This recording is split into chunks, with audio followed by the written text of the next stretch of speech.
Bien, bonjour à toutes et à tous. Je suis très heureuse de vous accueillir pour ce premier forum digital de la Tribune Afrique qui fait suite à nos éditions précédentes organisées à Dakar et Casablanca avec Africa Convergence et depuis avril dernier aux émissions Connect Live que nous avons consacrées à la riposte africaine face à la Covid.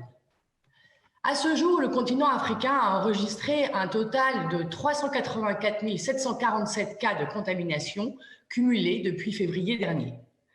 Avec une population relativement jeune comparée à celle d'autres continents, une expérience prouvée dans la gestion d'autres épidémies, les 54 pays africains ont réussi à maîtriser le nombre de décès, on compte à date 9 691 décès, et à augmenter nettement le nombre de guérisons. Aujourd'hui, l'anticipation, la mobilisation des pouvoirs publics, parfois avec des moyens qui ne sont pas toujours suffisants, ont permis néanmoins de franchir une première étape dans la gestion de la crise pandémique. La seconde étape, marquée par un déconfinement économique, si je puis dire, s'avère autant cruciale que la première, parce que cette pandémie a été un choc soudain pour les économies du continent. C'est donc dans ce contexte que la rédaction de la Tribune Afrique réunit aujourd'hui décideurs politiques et économiques pour répondre aux différentes interrogations soulevées par cette seconde étape de déconfinement économique. Nous poserons bien sûr la question de la dette africaine, la question du numérique et des nouvelles technologies comme accélérateur de la relance économique et bien sûr la cybercriminalité. Nous poserons également la question de la mobilisation des gouvernements et du secteur privé pour accompagner les entreprises du continent. Nous évoquerons également les dispositifs de réponse mis en place pour redonner vie à l'économie du continent, pour créer, fabriquer de la richesse dans une Afrique qui vient peut-être, et comme nos invités y répondront certainement, de prouver sa résilience face à la crise. Je vous souhaite à tous un bon forum. Sachez que vous pouvez en parallèle vous rencontrer entre participants via notre plateforme de rendez-vous One to One. Je vous remercie et je vais maintenant laisser la parole à Abdelmalek Alaoui, CEO de Guépard Group, que je remercie de sa complice collaboration. Bon forum à tous. Abdelmalek, c'est à toi.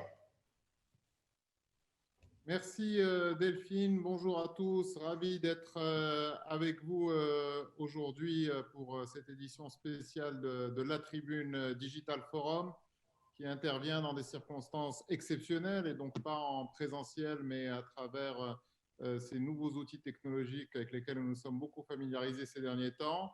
Alors je ne sais pas, mesdames et messieurs, chers amis, lequel d'entre vous, si c'est moi ou si c'est vous qui êtes le plus déçu que je ne sois pas le président de la République du Sénégal.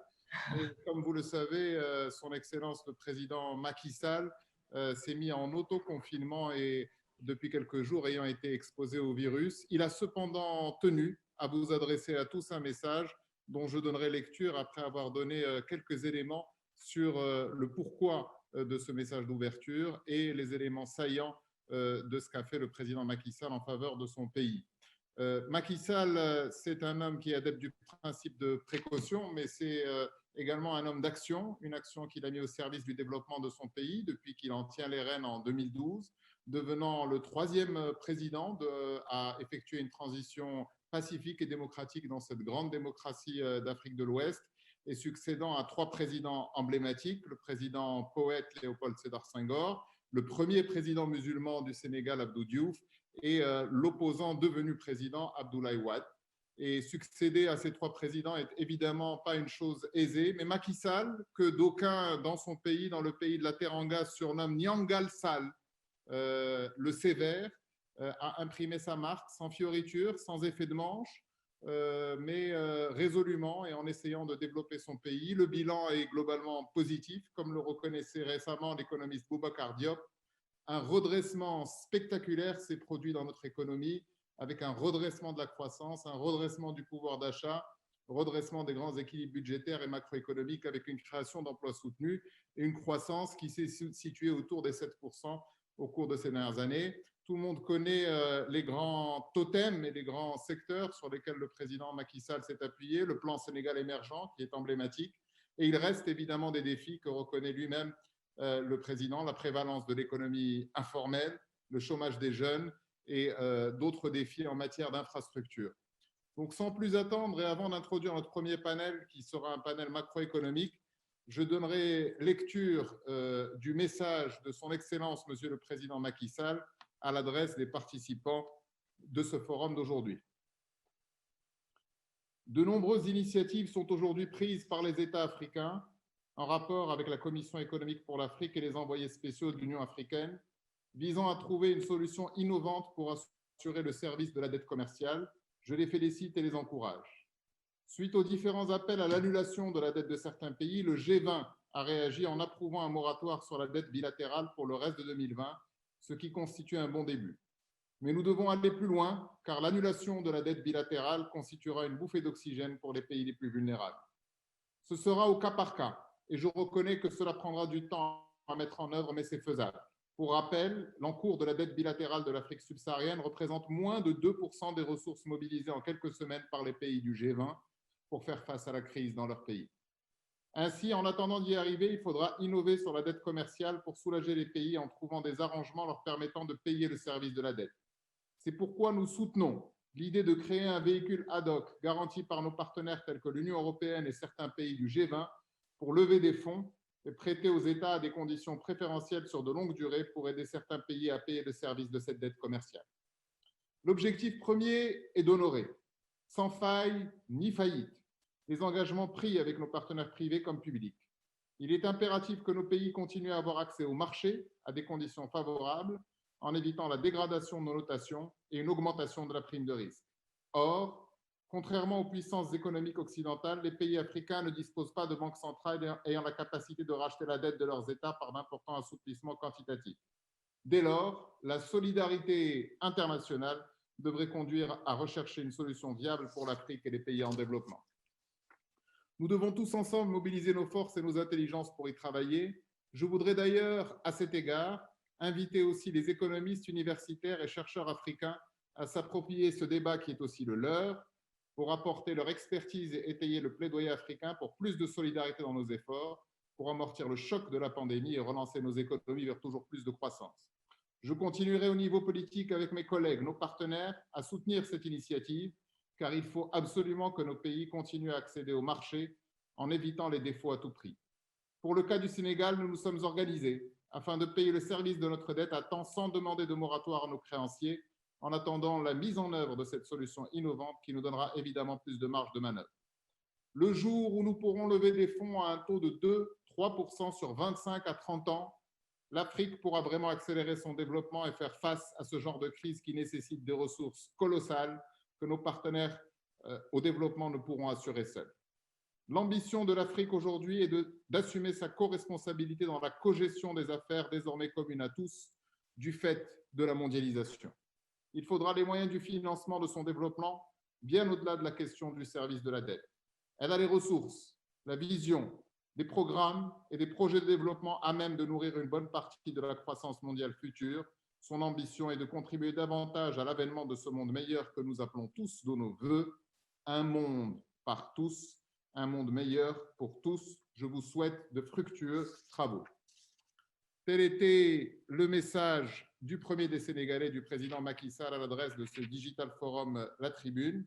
Et je voudrais désormais ouvrir les débats et ouvrir notre premier panel, qui est un panel très important puisqu'il permet de poser le débat sur la question de la dette. Comme vous le savez, ces dernières semaines, les rubriques idées et les rubriques colonnes des principaux médias internationaux ont été pleines d'idées innovantes, de visions différentes sur comment est-ce que nous devons procéder désormais sur la question de la dette. Donc, ce premier panel exceptionnel de ce séminaire est intitulé « Annulation, moratoire, rachat, que va-t-on faire des 365 milliards de dettes africaines ?» Et puis, je démarrerai par poser le débat de manière extrêmement simple en disant que la dette africaine est une dette aujourd'hui qui représente à peu près pour moitié des créanciers privés et pour l'autre moitié des créanciers publics, tout en sachant que le poids de la Chine est de plus en plus prégnant avec plus de 20%. Donc, quels vont être les scénarios qui vont être en face de nous? Quels sont les invités que nous allons avoir aujourd'hui pour discuter de ce débat? Je vais présenter désormais les 4 personnes qui seront avec moi et qui apporteront leur témoignage, leur analyse et puis les éléments de prospective. Je démarrais par Fathia Benis, d'abord pour rendre hommage au pays hôte de la Tribune Afrique, le Royaume du Maroc. Alors, Fathia Benis, il faudrait une journée entière pour vous présenter parce que vous dirigez aujourd'hui Maroclear. Vous êtes docteur en relations économiques internationales. Vous avez travaillé à la Banque centrale marocaine, au sein de laquelle vous avez notamment suivi un dossier qui a été un dossier très important pour tous les pays africains, qui est le dossier du FMI, où cette institution qu'on appelait dans les années 90 les fourches codines du FMI dans nombre de ministères économiques du continent.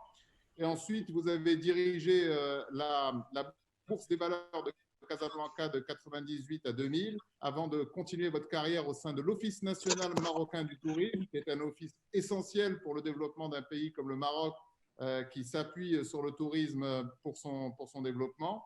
Et vous avez rejoint ensuite l'organisme de clearing national Maroclear en 2005, avant d'en prendre définitivement la tête après en avoir été directeur général.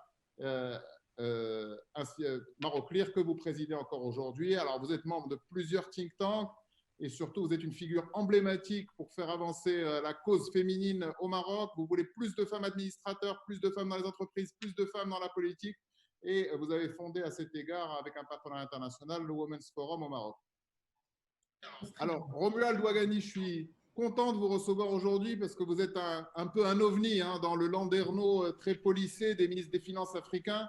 Vous êtes diplômé de l'École supérieure des affaires de Grenoble, de la Harvard Business School. Vous avez officié pendant très longtemps dans un des Big Four, le cabinet Deloitte. Vous avez été partenaire France chez Deloitte. Vous êtes occupé de la RDC, mais surtout, vous gériez les risques pour l'ensemble de l'Afrique francophone. Donc, c'est dire si ce sujet, vous le connaissez bien. En 2016, vous rejoignez le gouvernement du président Patrice Talon. Vous devenez ministre de l'économie et des finances, de la dénationalisation. Peut-être vous nous direz également ce que ça signifie.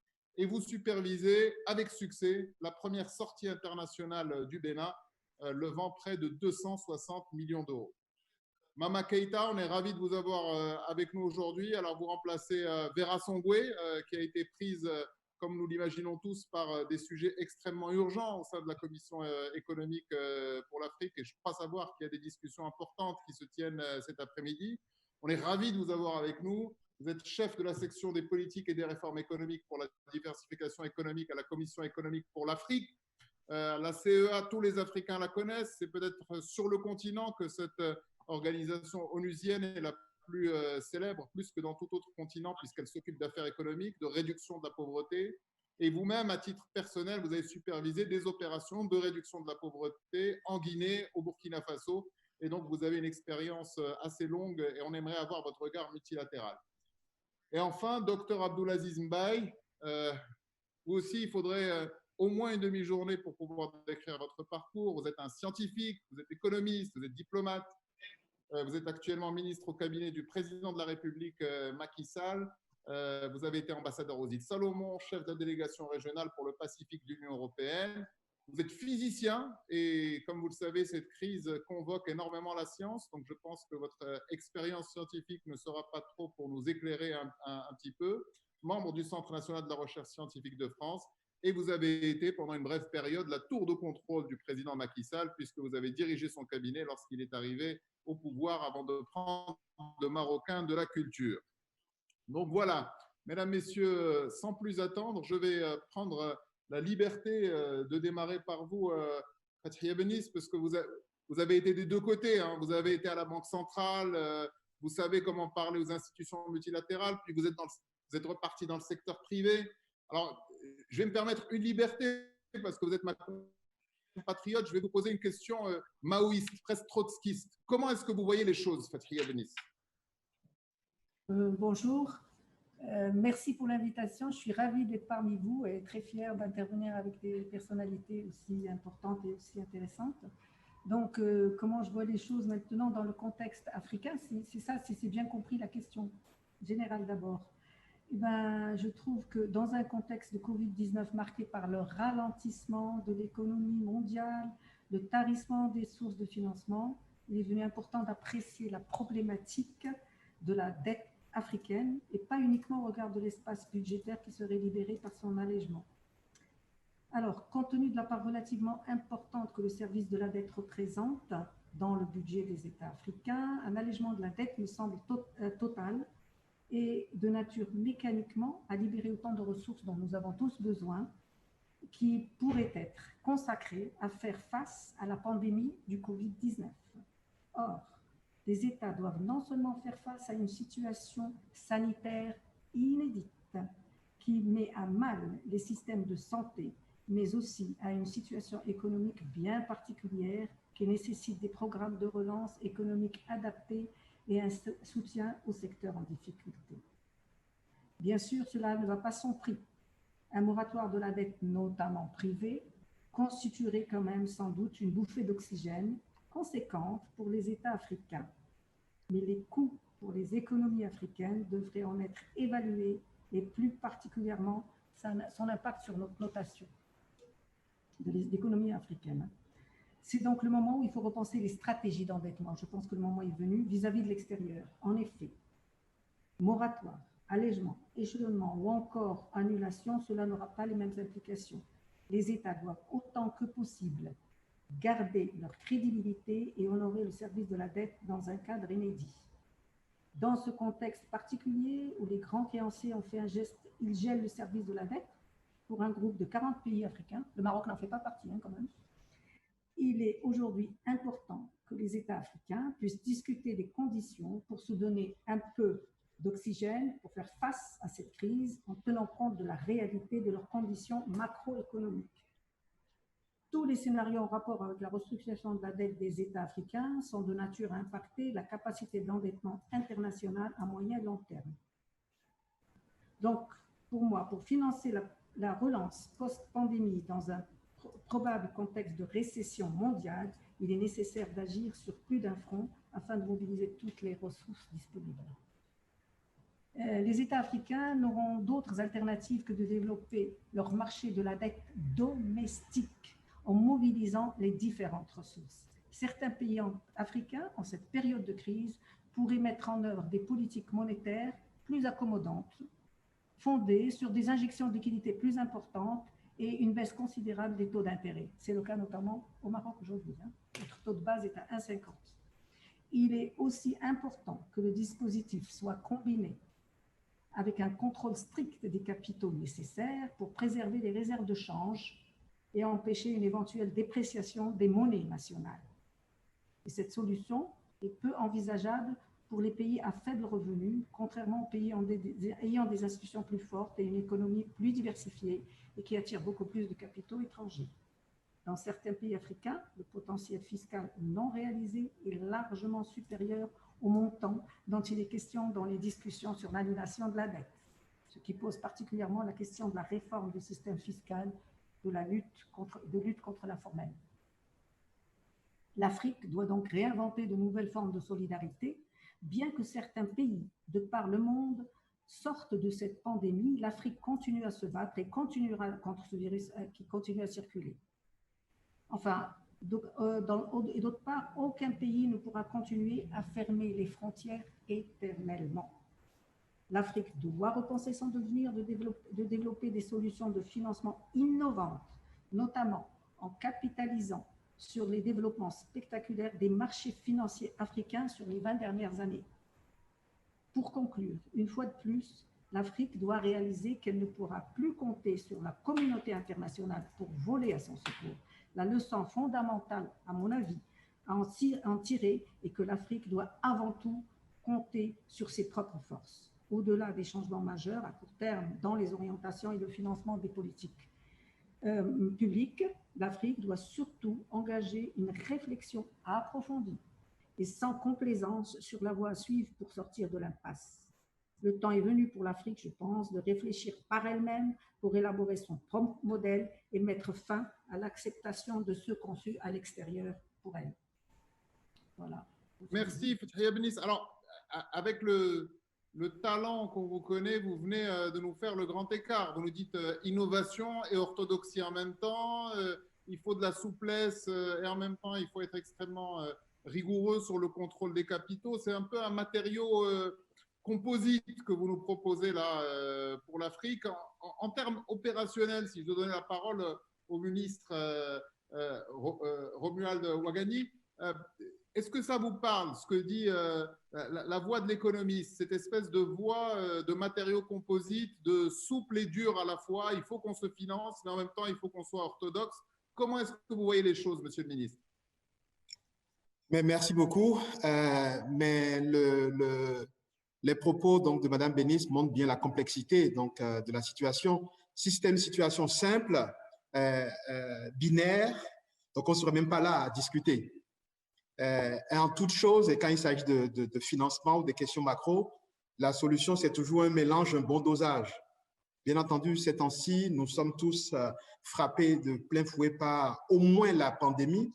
D'autres pays comme le Bénin ont le contre-coup lié à la fermeture des frontières avec le Nigeria, notre premier partenaire économique. D'autres ont le contre-coup de la chute du prix du pétrole, etc., etc. Mais tout le monde au moins a ce contre-coup de la pandémie du Covid. Et il faut donc réagir pour relancer la machine économique, pour poursuivre nos programmes de transformation structurelle de nos économies. Et ne pas réagir, c'est reculer plus de 20 ans en arrière. Le Sénégal a fait de formidables progrès grâce au plan Sénégal émergent. Il y a énormément d'investissements en cours. Un frein à ces investissements ramenait le Sénégal derrière de plusieurs années. Et c'est exactement le même cas au Bénin. Donc, quand on a dit ça, le dénominateur commun de toutes les opinions, c'est qu'il faut du new money, il faut de l'argent maintenant. Et j'achète également l'idée de Mme Bénis qui est de dire l'Afrique doit commencer à compter sur ses propres forces. Et ça, c'est vrai. Aujourd'hui, nous sommes dans un univers où il y a de l'argent. Il y a de l'argent, les taux d'intérêt sont négatifs et sont appelés négatifs pendant longtemps. Alors, quelle est la difficulté que nous avons en Afrique pour avoir accès à ces financements qui existent, qui sont potentiellement longs et qui sont faibles, quasiment proches de zéro? Mais c'est les primes de risque que nous payons, c'est cette perception négative qui perdure. Et c'est en cela que le message du président Macky Sall résonne énormément en nous. Il dit nous devons dans tous les cas veiller à préserver donc nos signatures et notre capacité à avoir accès au marché. Ça, le président Macky Sall l'a rappelé tout à l'heure dans son message. Alors, comment on fait aujourd'hui où on a des pays comme le Bénin et le Sénégal qui, ces 10 dernières années, ont fait d'énormes efforts pour se transformer, mais qui, dans les notations de l'OCDE, par exemple, sont toujours notés 6 ou 7, 7 étant la pire des notes, c'est-à-dire que la perception de risque la plus mauvaise pour des pays qui ont fait énormément de programmes d'ajustement, énormément de programmes de transformation qui ont de vrais résultats. Donc, cette perception demeurant, mais l'une des voies les plus rapides à mettre en œuvre, c'est penser à utiliser la signature de nos partenaires, comme la Banque mondiale, l'Union européenne. Le président Macky Sall l'a suggéré également, et je pense que c'est une excellente piste sur laquelle on doit travailler tout de suite et maintenant. C'est utiliser la signature de nos partenaires qui sont notés AAA, donc des partenaires qui sont capables d'aller lever de l'argent à 0% presque et à 30 ans pour nous apporter donc ces financements. Nous ne demandons pas qu'ils nous donnent forcément, mais qu'ils nous donnent leur garantie. Vous savez, en 2018, le Bénin a fait une opération innovante qui malheureusement ne s'est pas répétée encore depuis, où au lieu de prendre notre appui budgétaire qui était à peu près de 50 millions de dollars en espèces, nous avons décidé d'utiliser ces 50 millions en garantie Banque mondiale et d'aller lever. Mais tenez-vous bien, avec 50 millions de cash que nous n'avons pas pris, nous avons levé à peu près 240 millions d'euros à un taux moins de 3% sur pratiquement 15 ans. Et c'est de ça qu'il s'agit aujourd'hui. C'est-à-dire que nous avons vu ces derniers temps tous les appuis budgétaires que la Banque mondiale apporte. Et on est très reconnaissant pour l'appui vraiment de la Banque mondiale. Maintenant, c'est comment est-ce que ces appuis qui existent, on peut, avec les mécanismes innovants qui existent, notamment les mécanismes de rehaussement de risque, vraiment permettre au pays d'avoir accès à des niveaux de capitaux plus importants, à des taux compatibles avec les investissements. On ne peut pas régler les questions d'énergie en s'endettant à 6 ans, 8 ans, 8%. Ce n'est pas possible. On ne peut pas régler les problèmes d'écart sur le digital en s'endettant en local à 7 ans, à 8%. C'est ce qu'il y a aujourd'hui en local. Donc, ça veut dire quoi? Ça veut dire que moi, je retiens que la solution, il n'y a pas une solution unique, mais une des solutions rapides, c'est celle du président Macky Sall. Mettons-nous ensemble, utilisons la signature de nos partenaires qui nous donnent sous forme de garantie et nous sommes capables d'aller prendre de l'argent sur le marché puisqu'il y a de l'argent sur les marchés. Le Bénin l'a démontré à 2-3 reprises sur les 3 dernières années où on a pu faire ces opérations grâce à des mécanismes de rehaussement de risque. Malheureusement, il ne s'agit pas de mécanismes standardisés, courants. Et donc, si on arrive déjà à le faire, je pense qu'on aura fait un grand pas dans cet environnement-là. Merci. Monsieur le ministre, je ne vais pas vous laisser partir comme ça. Je vais vous faire directement la follow-up question parce que vous avez été de l'autre côté de la barrière. Vous avez été dans un des Big Four et vous connaissez la réponse à ce volontarisme qui est souvent affiché par les politiques en disant c'est une bataille de perception. Le 1er mars, Israël a réussi à lever 5 milliards de dollars sur 100 ans, alors que c'est un pays qui est quasiment en guerre toute l'année et que d'autres pays africains sont beaucoup plus stables mais ont des taux qui sont beaucoup moins intéressants. Mais au-delà de la bataille des perceptions, vous savez bien ce qu'on vous rabâche à chaque fois. La qualité des projets, la gouvernance des projets, la taille des cibles, comment est-ce que les pays africains peuvent mieux travailler ensemble pour pouvoir aussi atteindre une espèce de taille critique. Parce que quand on est le Bénin, quand on est le Togo, quand on est un petit pays, qu'on est enclavé, ça devient compliqué de pouvoir avoir ce good money que vous appelez de vos voeux. Donc comment est-ce qu'on fait nous aussi notre révolution pour qu'en bout de chaîne, on puisse apporter des projets qui soient solvables, qui soient intéressants et des projets qui puissent intéresser nos partenaires internationaux? Mais vous avez totalement raison. Et le bel exemple, c'est la question énergétique. Il est possible aujourd'hui de mettre en place une centrale énergie pour l'ensemble des pays de l'Afrique de l'Ouest qui pourrait être divisée par 10 le coût de l'énergie. Mais un seul pays ne peut pas le faire. Et donc, vous avez raison, tant qu'on ne va pas réfléchir minimum sous-régional, on ne va pas y arriver. Mais je voudrais vous rappeler que depuis quelques années, en tout cas depuis en tout cas les 5 dernières années, nous avons quand même remarqué un changement radical dans les anciennes pratiques. Vous avez vu, l'Afrique a surpris tout le monde avec la ZLK, la zone de libre-échange continentale. Il y a quelques années, on ne pensait pas, même il y a 2 ans, on ne pensait pas que autant de pays, quasiment tous les pays signeraient cet accord de libre-échange continental. Nous avons avec le Maroc des partenariats qui conduisent à une meilleure coopération entre la CEDEAO et le Maroc, qui élargit donc l'Afrique de l'Ouest jusqu'au Maghreb. Et donc, ces mouvements qu'on observe sur ces 5 dernières années montrent bien que l'Afrique est consciente que la fragmentation de nos pays est un frein. Et que pour sortir de ça, il y a des secteurs clés tels que même l'éducation, l'énergie, les grandes infrastructures, le ferroviaire, les chemins de fer. On ne peut pas le raisonner sur ces projets-là en restant sur les pays isolément. Mais je veux qu'on note que nos pays changent, que cette réalité, ce constat, nous l'avons fait. Et il y a énormément d'initiatives ces derniers temps qui montrent que nous sommes sur la bonne direction. La ZLK en est une, mais au-delà même de la ZLK, pour rester sur le bel. Moi, j'aime beaucoup l'idée de la CEDEAO et du Maroc parce que je trouve qu'il y a beaucoup de complémentarité. Le Maroc très tourné vers l'Europe, qui est notre partenaire traditionnel, et tout le pôle de la CEDEAO qui cumule des pays et pétroliers, et miniers, etc. Je pense que ça fait un bel exemple d'intégration qui est une bonne étape avant la ZLK globale. Donc, dans ces univers-là, en tant que dirigeant politique, mon grand frère, le docteur Abdulaziz Mbaye va le dire tout à l'heure, nous avons énormément de projets communs. Le Sénégal le fait aussi avec ses voisins, nous le faisons de plus en plus. Mais vous avez raison, c'est la solution pour pouvoir attirer des investissements sur les gros projets. Alors, j'ai vraiment beaucoup de chance aujourd'hui parce que j'ai des invités dans ce panel qui font les transitions pour moi, des transitions presque idéales. Alors, Mama Keïta, on vous parle d'intégration régionale. Alors, intégration régionale, c'est le grand sujet, c'est votre grand sujet à la CEA. C'était le sujet du prédécesseur de Vera Sangoué, Carlos Lopez, qui en avait fait un de ses chevaux de bataille en disant il faut qu'on attaque groupé, il faut qu'on chasse en meute, on ne peut pas rester en plus avec ce grand rift entre l'Afrique francophone très mal intégrée et l'Afrique anglophone de mieux en mieux intégrée. Alors, est-ce qu'aujourd'hui, un fast track, une initiative très forte en matière d'intégration, fait partie de la solution pour qu'on puisse sortir du problème et pour que l'Afrique puisse accéder à des financements plus intéressants et puisse réduire son taux de gearing? Comment est-ce que vous voyez les choses à ce niveau-là, Mama Keïta? Bonjour et d'abord merci de l'invitation et je vous envoie les regrets de Madame Sangoué de ne pas pouvoir être parmi vous. Alors pour moi, c'est vrai que l'intégration fait effectivement partie de la solution. Premièrement, du fait que les marchés sont tout petits, si je peux me permettre de parler comme ça.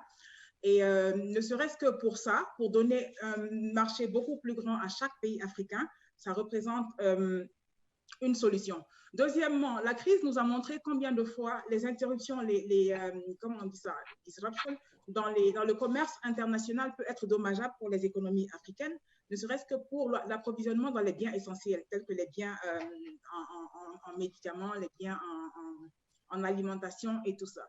Tout ça, ça nous montre qu'il est extrêmement important de pouvoir compter d'abord sur les marchés les plus proches. Dans ce sens-là également, la ZLECAf m'apparaît pour moi comme une solution. En plus de ça, les pays africains, bon nombre de pays africains ont su répondre, n'est-ce pas, à certains besoins qui ont été exprimés par cette crise-là. On a vu des innovations sur le continent, des contributions du secteur privé, aussi modeste soit-il, à la solution au niveau de la santé. Donc, tout ça fait que la ZLECAf est une solution. Quand on compare également les chiffres en matière d'intégration régionale entre ce qui se passe en Afrique et ce qui se passe dans d'autres régions, l'Afrique est la région la moins intégrée. Le commerce intra-africain représente à peine 20%, tandis que dans un espace tel que l'Union européenne, cela représente 60%. Et donc, ça permet de voir combien de fois il y a du rattrapage à faire à ce niveau-là. Donc, la ZLECAf, oui, la ZLECAf était prévue pour entrer en force en juillet dernier. Les chefs de l'État se sont concertés, je pense, et on parle désormais du mois de janvier. Nous pensons que c'est extrêmement important de pousser pour cela. En Afrique, il y a une demande importante, vous le savez, d'environ, il y a 1,2 milliard consommateurs, il y a un PIB de 2500 milliards de dollars américains. Ce n'est pas rien, la classe moyenne est montante, et donc tout ça, ça fait partie d'une demande qui peut, n'est-ce pas, soutenir la croissance africaine. Donc, la ZLECAf a un potentiel non négligeable pour permettre aux pays africains de continuer de croître au moment où le commerce avec le reste du monde peut paraître incertain, peut paraître empreint de toute une certaine forme d'incertitude. Alors, justement, dans ce cadre, il y a des discours qui sont en train de fleurir un peu partout maintenant chez des grands décideurs économiques des pays du continent en disant c'est le moment d'être très agressif sur les politiques de substitution aux importations. Comment est-ce qu'on gère, au-delà de la bataille des perceptions, la question du Made in Africa et de cette fameuse substitution, notamment sur le panier de la ménagère, sur les produits aussi simples que l'hygiène bucco-dentaire qui est en majorité importée d'Europe? Comment est-ce qu'on fait bourgeonner cette industrie et comment est-ce qu'on fait surtout que les Africains investissent dans leur pays? Oui, tout à fait. Donc, d'abord, ce qu'on a vu au niveau, personnellement, ce que j'observe avec la crise de la COVID, c'est que l'obligation, la nécessité de parvenir à obtenir certains produits a obligé les gens à acheter africains. Tous ces masques-là, du fait de ne pas avoir accès aux masques à l'étranger, les chefs d'État eux-mêmes ont demandé à leur population, à leur secteur privé, de produire certains de ces masques. Donc, je vois là l'intervention même du secteur public, n'est-ce pas, dans le fonctionnement du marché africain. C'est parce qu'il n'y avait pas l'accès que, pour moi, les produits africains ont été mis en valeur, les Made in Africa sont en train d'être achetés. Mais ça, c'est dans des secteurs vraiment essentiels, dans le secteur de la santé. Tout le monde sait que la santé, on ne peut pas se passer de se protéger, il faut absolument se protéger. Je pense que le même élan devra continuer. Il faudra que les secteurs publics s'engagent. Le seul marché, comme on dit, la main invisible, ne pourra pas faire rencontrer l'offre et la demande.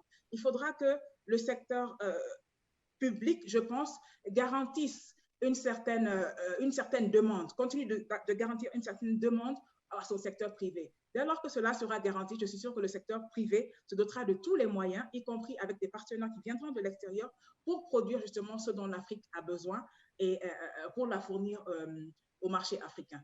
Les besoins, ce n'est pas ça qui manque. Quand on regarde dans le domaine de la santé, l'Afrique a à peine 2 lits pour 1000 malades, d'accord? Alors que ce chiffre-là est de 6 pour la France et bien plus élevé pour d'autres pays également. L'Afrique commande plus de 50% de ses médicaments sur le marché européen. Et les médicaments, c'est des biens essentiels, n'est-ce pas? Les céréales, le riz, le maïs, tout ça, la plupart, c'est commandé à l'extérieur. Et donc, il suffira, je pense, que le secteur public exprime qu'il a confiance à son secteur privé et qu'une partie de la demande pourra être dirigée vers le secteur privé pour que, comme on l'a vu pendant la crise Covid, on a fait confiance au secteur privé, de la même façon, l'après-Covid, le secteur privé africain pourra servir le marché africain. C'est comme ça que je vois les choses. Alors, je ne veux pas vous couper dans votre lancée parce que ça nous permettra d'avoir peut-être la vision un peu plus globale. Donc, vous êtes exprimé sur la question de la substitution des importations par du Made in Africa, mais la question adjacente très importante qui est celle du passage, de l'accélération du passage du tissu informel vers le formel. Est-ce que selon vous, cette crise est une opportunité pour justement beaucoup plus formaliser et notamment pouvoir améliorer l'employabilité des jeunes, qui est le vrai sujet? Rappelons-le, chaque année, 15 millions de jeunes arrivent sur le marché du travail africain. La moitié trouveront un emploi dans le secteur formel. Environ 3 ou 4 millions iront dans le secteur informel et 2 ou 3 millions seront pour compte ce qu'on appelle les NEET, Not Employed, Not in Training, etc.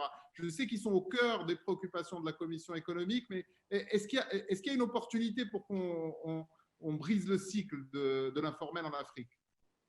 Je pense qu'il y a une opportunité de passer à la réalisation de cela, ça sera le défi. Mais je pense que la crise encore du Covid nous a montré que les États sont prêts, n'est-ce pas, à supporter leur secteur informel. En fait, ils veulent sauver des emplois, que ce soit les emplois formels, aussi bien les emplois formels que les emplois informels.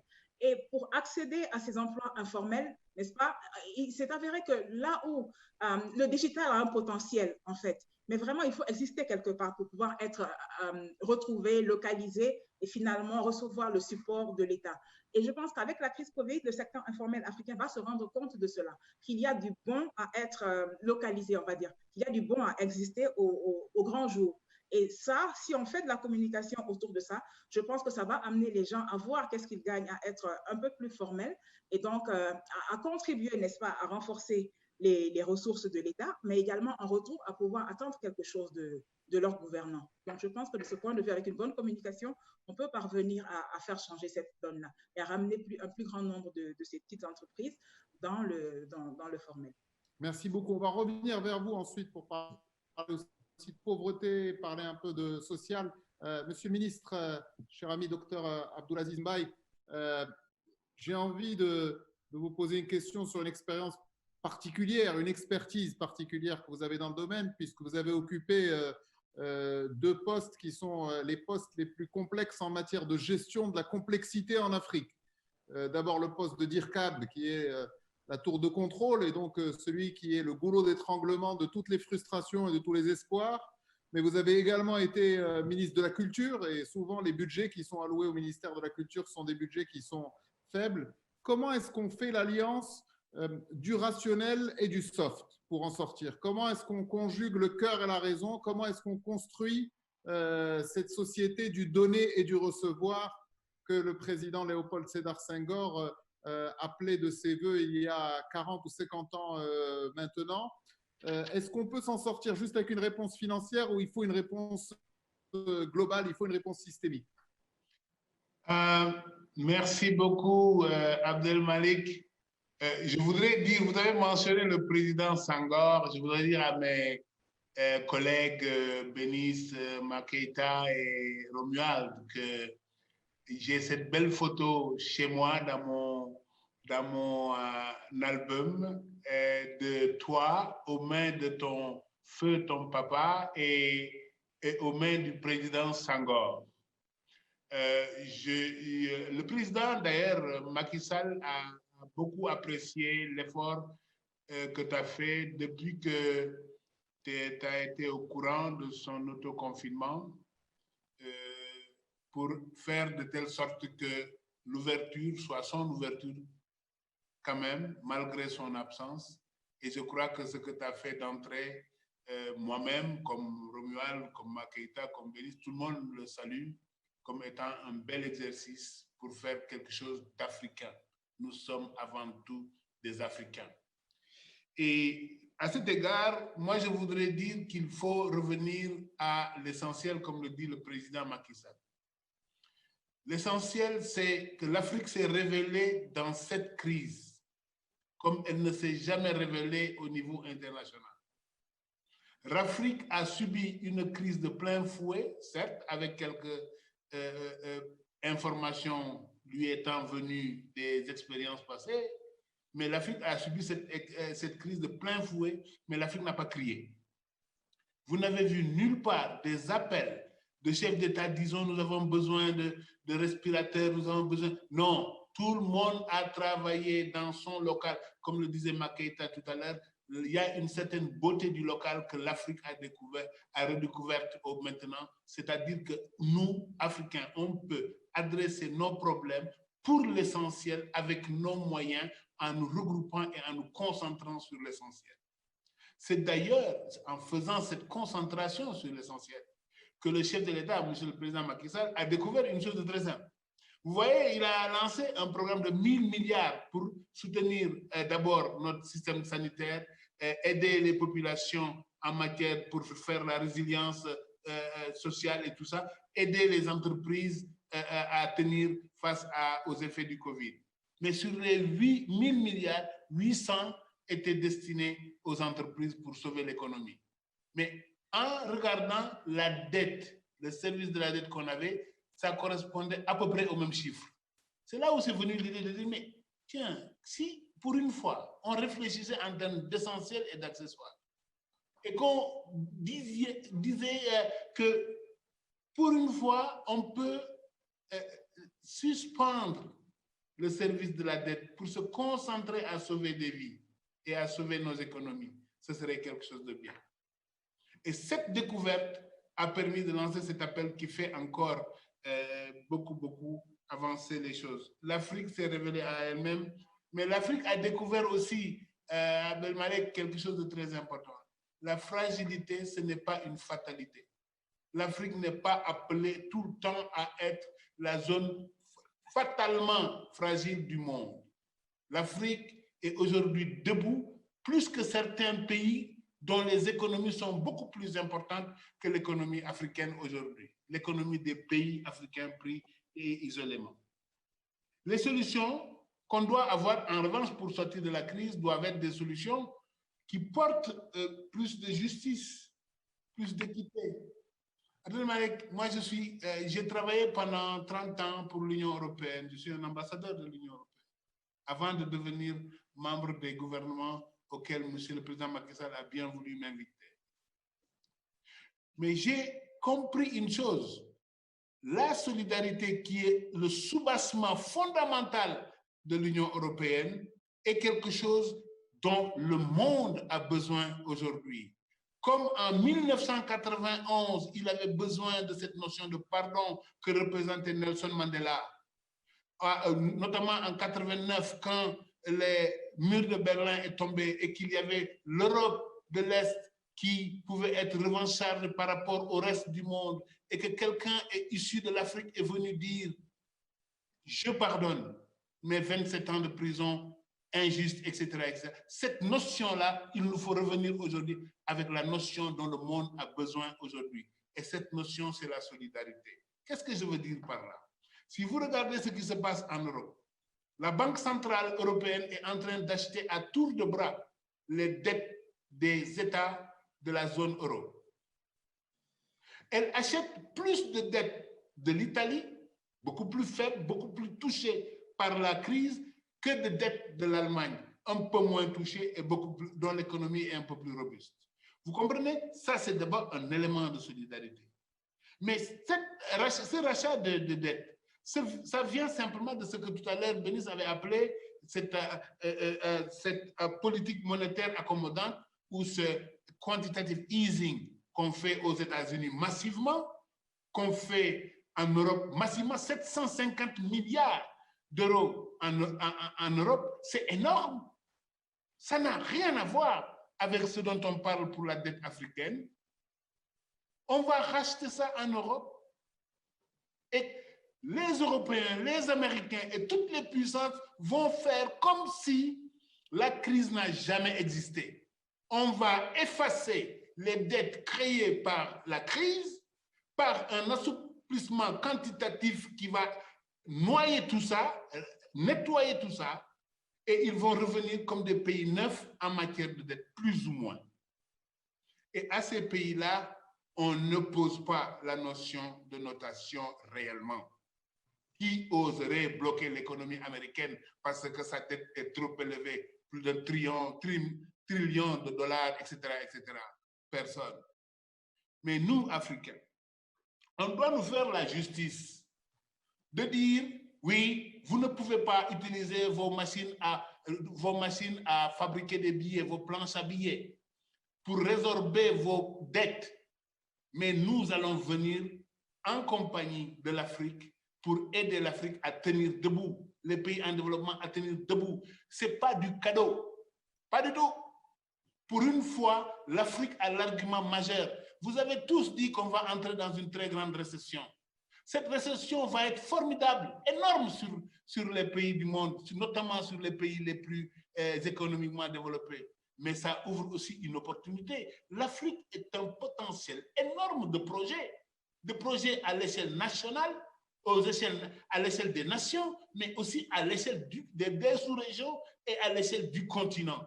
Imaginez le nombre d'infrastructures dont l'Afrique a besoin pour faire réellement vivre la ZLECA.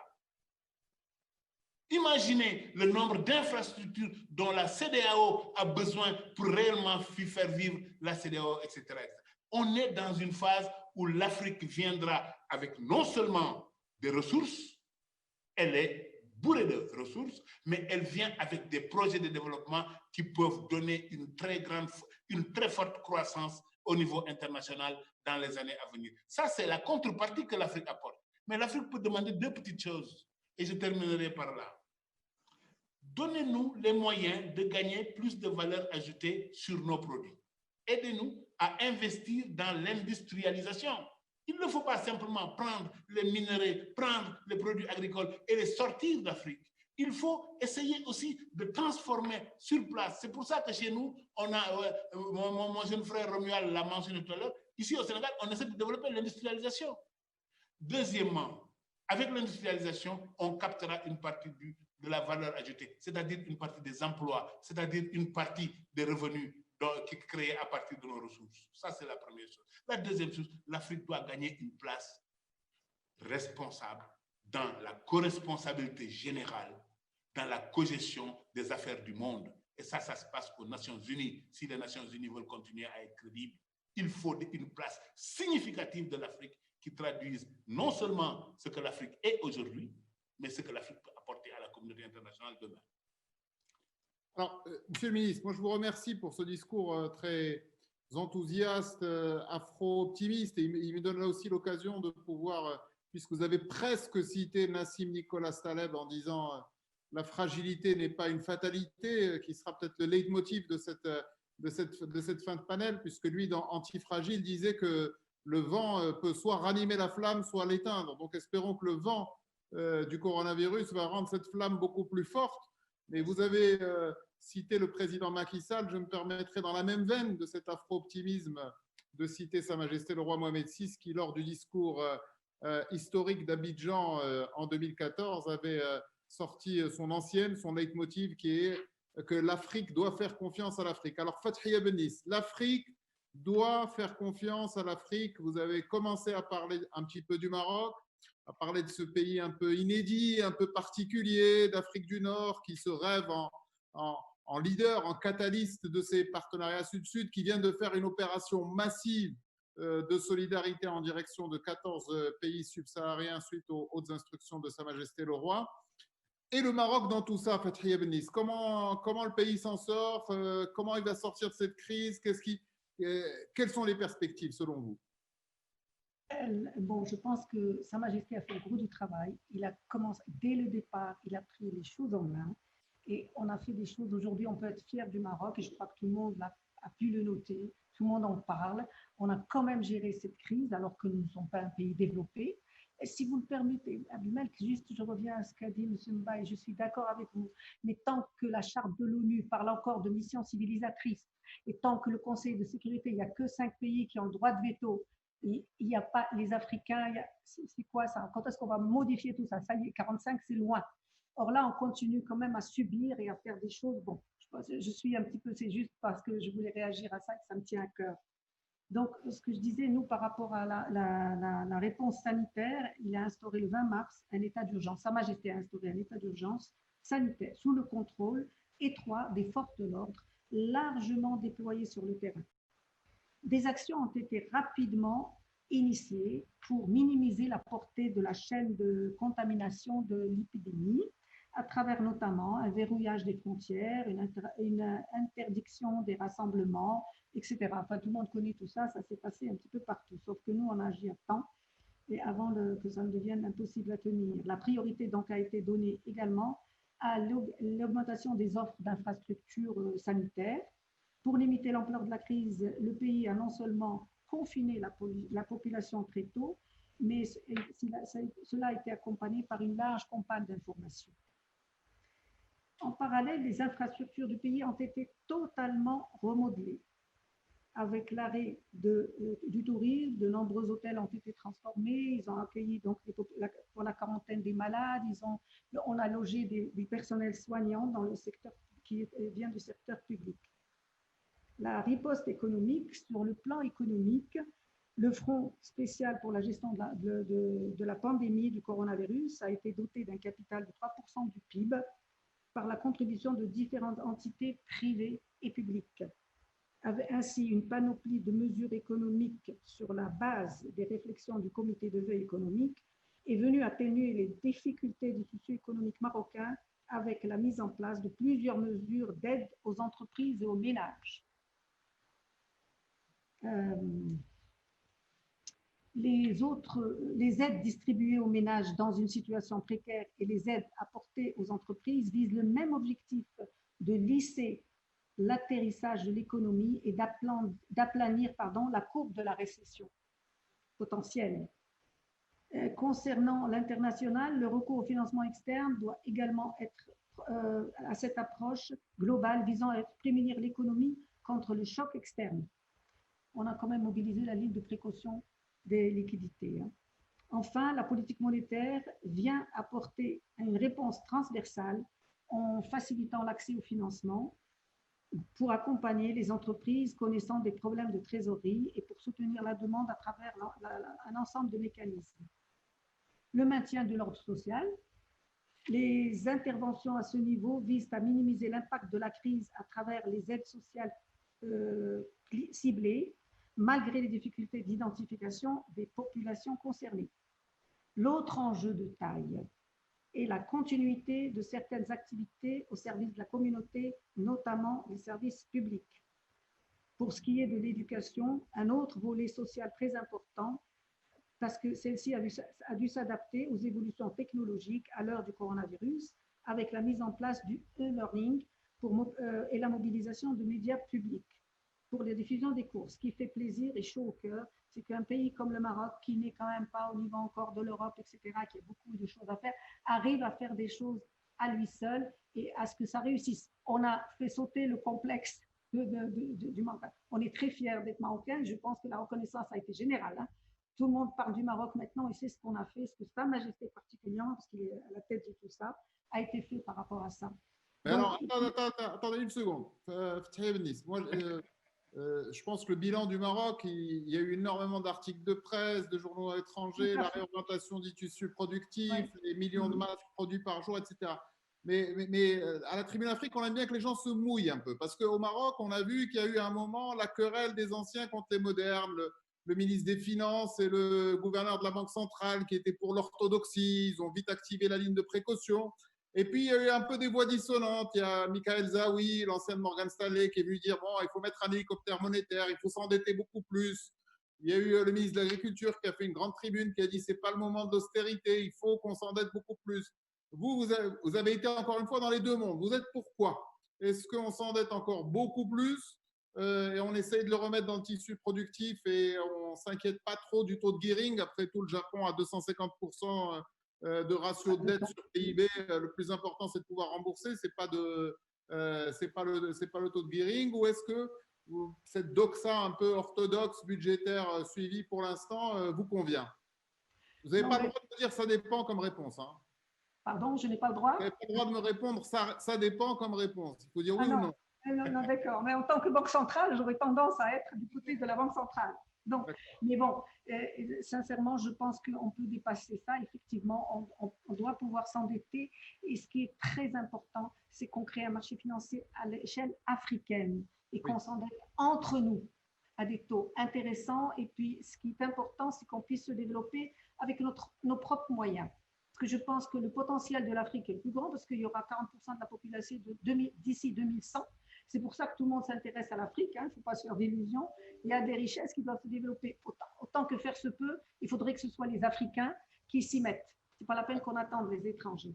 Ils peuvent investir, on peut les aider, on peut participer. Vous me donnez l'occasion rêvée de repartir vers le ministre Romuald Boughani. Tout à l'heure, vous avez dit quand on est économiste, il faut un il faut un policy mix. Il faut prendre toute la palette qui est possible. Quel est aujourd'hui en substance le policy mix que vous préconisez pour le Bénin? On rappelle qu'il y a des contraintes parce que vous êtes un pays aussi de transit pour le Nigeria, que vous êtes très dépendant du port de Cotonou, qu'il y a aussi des cultures de rente très importantes au Bénin, qui sont le coton, un certain nombre d'industries pour lesquelles il faut une diversification. Mais quel est le plan d'attaque aujourd'hui, si vous deviez nous le décrire rapidement? Il faut que vous ouvriez votre micro, je crois. Votre micro est fermé, monsieur le ministre. Bien sûr. C'est bon, vous m'entendez? Oui. Donc, on était au plan d'attaque. Voilà, non, je dirais de façon, dans ces situations, on n'a pas trop le choix. On n'a pas le choix que d'utiliser toutes les méthodes, tous les instruments qui existent. Nous avons la chance du côté monétaire d'avoir une banque centrale pour notre zone, la BCAO, qui a décidé de garantir la liquidité et qui, la semaine passée, a baissé son taux directeur de 50 points de base. Et avec des mécanismes en fait de refinancement, notamment pour le secteur agricole, pour que les crédits campagne soient renouvelés. Parce que avec cette restriction de mobilité, nous avons des produits qui n'ont pas été évacués, qui n'ont pas été exportés, qui sont là. Mais qui dit on n'a pas exporté, on n'a pas eu de recettes, donc on ne peut pas rembourser les crédits campagne. Si on ne les rembourse pas, on ne peut pas faire la campagne prochaine et ça va jouer sur les campagnes et donc les productions 2020-21, voire 22. Donc la Banque centrale, du point de vue monétaire, a fait ce qu'il fallait et on est très, très content de notre Banque centrale et tout ce qui a pu être fait. Après, du côté national, mais le budget est un instrument et on ne peut pas faire autre chose que d'être volontariste, tout en dépensant pour la santé. Vous avez vu l'ensemble de nos pays dans la sous-région ont eu des grands programmes et le docteur Mbaye l'a dit tout à l'heure, des grands programmes de relance. Parce que sans ça, tous les efforts que nous avons faits ces dernières années seront voués à l'échec. Moi, je vais aussi rebondir sur, avant de parler spécifiquement du Bénin, juste sur le point de Mme Bénis tout à l'heure. Elle a raison, on arrivera un jour à avoir des financements longs à des conditions intéressantes quand ce sera sur la place africaine. Il n'y a que les Africains pour avoir la bonne perception du risque Afrique, ça c'est sûr. Mais pourquoi est-ce que nous n'arrivons pas aujourd'hui à avoir cette place-là? Mais parce que nous ne commerçons pas assez entre nous. Le poids des commerces entre nous est quasiment proche de zéro. Donc, à partir du moment où la ZLECA va être une réalité, à partir du moment où CEDEAO au Maroc va être une réalité, que nous allons commencer à commercer entre nous, à partager les chaînes de valeur. Le coton, aujourd'hui, le Bénin est le premier producteur de coton en Afrique. On peut transformer, faire du textile. Au Maroc, on peut produire des vêtements et exporter vers l'Europe. En faisant des chaînes comme ça, en commençant à commercer entre nous, on crée les conditions pour que les places financières se mettent en place et qu'on commence à se prêter entre nous. Moi, je ne fais pas espoir que toute cette crise-là et l'éveil, quand je parle avec mes autres collègues ministres, je vois que cette prise de conscience, elle est là. Donc, je suis convaincu que nous sommes sur la bonne voie. Et c'est tel que vous l'avez dit, Madame Bénis, il faut qu'on arrive à là et nous sommes sur le chemin. J'espère qu'on ira très vite à la mise en place de cette place. Le Maroc a de belles places financières. Et d'ailleurs, la plupart de nos banques aujourd'hui dans la sous-région d'Afrique de l'Ouest collaborent, pour ne pas dire, ont leur siège à Casa. Donc, ça commence à se mettre en place petit à petit.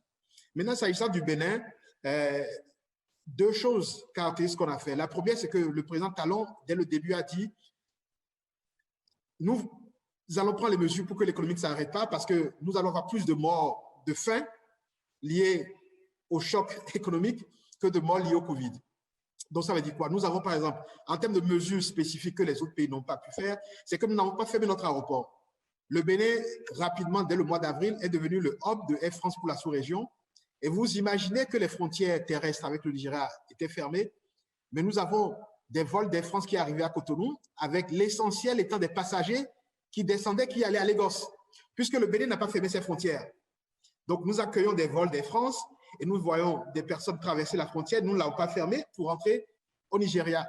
Et donc, nous avons continué à garder une activité quand même assez intense, que ce soit au port, à l'aéroport. Et même au niveau de l'aéroport, le Bénin s'étant transformé quelque peu en hub, aussi pour Éthiopienne qui passait beaucoup de commandes de médicaments et d'équipements par ici, nous profitions de ces vols pour renvoyer notre ananas et nos produits agricoles vers l'Asie. Nous avons pu comme ça profiter des frettes qui, du coup, étaient moins chers puisque les avions déposaient des masques, des équipements médicaux et repartaient à vite. Mais tout de suite, nous avons réagi, mis en place une chaîne pour pouvoir créer un circuit d'exportation de nos produits. Donc, nous avons eu tout au long de cette crise jusqu'à aujourd'hui à cœur de garder l'économie en mouvement, tant qu'on peut ne pas freiner, on a évité de freiner l'économie. Maintenant, après, au niveau des relances, nous avons fait ce que la plupart des pays ont fait. Le secteur informel est clé. Nous avons fait des mesures qui consistent à faire des transferts sociaux pour penser un peu les plaies causées par la COVID à certains acteurs du secteur informel. Les entreprises ont eu des soutiens, que ce soit pour les factures d'électricité, etc. Mais ces mesures, vous les connaissez. L'autre côté unique, c'est la mise en place d'un fonds de crédit à 0% pour 3 ans.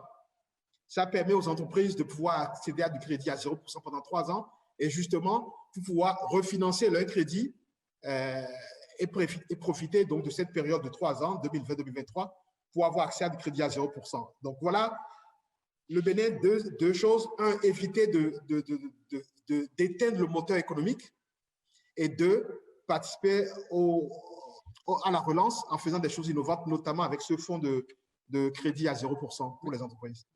Merci beaucoup, Monsieur le Ministre. On va conclure ce débat. Je vais donner la parole à Mama Keïta pour vraiment 2 minutes, toutes taxes comprises, et puis une dernière fois la parole à Monsieur le Ministre Abdoulaziz Mbaye, également pour 2 minutes, toutes taxes comprises. On est vraiment très pris par le temps et je pense qu'on pourrait continuer parce que là, le moteur est vraiment chaud. Mais Mama Keïta, le ministre Romuald Ouagani, qui est probablement l'un des cadets, on va dire, les plus enthousiastes des ministres des Finances de la sous-région, lui, il veut mettre tout le monde dans le paquet. Il veut amener Keynes, il veut amener Ricardo, il veut le bazooka budgétaire, le bazooka économique. Et puis surtout, il nous dit un truc important, qui est ce message des nouvelles générations économiques africaines, trade, not aid. Donc cette question du commerce, quel est selon vous, Mama Keïta, le geste fort qui est attendu rapidement pour pouvoir débloquer ces questions du commerce intérieur? Ok, merci. Moi, je pense encore une fois qu'il faut tirer les leçons du Covid. Les leçons du Covid nous enseignent que toute la mobilisation autour de la relance a été possible grâce à un travail très étroit entre secteur public et secteur privé. Le secteur public a montré vraiment une très grande volonté à répondre à la crise, à ne pas laisser l'Afrique et chaque pays sombrer dans la crise. Et je pense que c'est ça qui doit continuer à jouer ce rôle d'être dans le driver seat, comme on dit, être vraiment aux commandes et orienter vraiment leurs économies. C'est ça qui est attendu du secteur public. Je pense que dès lors qu'on a ce signal fort, tous les systèmes de gouvernance vont se mettre en place, non seulement pour promouvoir effectivement la ZLECAf, qui pour le moment est au stade de la ratification, mais lui donner vraiment un élan pour créer cet espace commercial, pas seulement cet espace commercial, on n'attend pas seulement que la ZLECAf soit un endroit où on échange, mais surtout un endroit qui favorise, n'est-ce pas, la production et la transformation locale. Ce n'est pas le lieu de parler des immenses richesses de l'Afrique, on en a assez parlé, les richesses, elles sont là, il faut les transformer. Le ministre Romuald parlait tantôt de la transformation du coton, de toute la chaîne, tout ce qu'on peut en tirer donc de la production de cette graine-là jusqu'aux vêtements et tout ça, à la mode, à l'huile de coton et tout ça. Je pense qu'il faut exploiter la transformation de nos produits locaux pour créer de la richesse nouvelle, pour créer des emplois nouveaux, pour faire générer la classe moyenne africaine, pour soutenir encore la demande africaine, pour faire en sorte que le marché vive et s'auto-entretienne. Et même tous ces élans-là vont favoriser une amélioration de la gouvernance qui va faire que attirer également des investisseurs directs étrangers qui vont impulser le savoir-faire en Afrique. Il faut qu'on apprenne à mieux produire, à être plus compétitif, et ça va se faire en partenariat avec le reste du monde. Et je pense que la crise du Covid nous donne tous les espoirs que c'est possible désormais avec l'engagement des autorités publiques elles-mêmes. Merci beaucoup. Merci. Alors, pour conclure, Mama Keïta, elle vient de mettre de l'eau dans votre moulin, votre argumentaire, Monsieur le Ministre. Transfert de technologie, grimper dans la chaîne de valeur, Ricardo Hausmann, avoir plus de valeur ajoutée. Alors, vous aviez droit à 1 minute, mais comme je sais que vous êtes un peu inflationniste, en réalité, c'est 1 minute. Donc, essayez de condenser, je vous prie, votre pensée, Monsieur le Ministre. Comme ça, on peut terminer parce qu'il y a les autres participants du panel d'après qui sont en train de nous attendre. Et je tiens par ailleurs à remercier tout le monde. Et j'aimerais bien qu'on fasse un follow-up débat dans 1 ou 2 mois au sortir de la crise, parce que je dois dire que je tiens à tous vous remercier parce que la qualité de vos interventions était vraiment d'un niveau assez exceptionnel. Monsieur le ministre, the floor is yours et le mot de la fin est pour vous avant qu'on ferme la session. Thank you very much. Merci beaucoup. Je voudrais aborder 2 points pour terminer. Le premier, c'est le secteur informel dans nos économies. On a découvert au Sénégal que le secteur informel est très, très important. Et quand il est mis hors jeu, la pauvreté augmente. C'est pour ça que quand on a voulu aider les familles les plus pauvres, on est passé de 346 000 familles qui bénéficient aujourd'hui des bourses familiales de sécurité à 1 million de familles parce qu'on savait que les 600 et quelques millions qui restaient, c'était des gens qui, avant la crise, n'étaient pas pauvres parce qu'ils gagnaient bien leur vie, parce qu'ils étaient dans le secteur informel. Et que le secteur informel, nous devons apprendre à travailler avec lui, à créer de la richesse avec lui, de la richesse vue par nos financiers, par nos ministres des Finances, à travers la fiscalité, etc.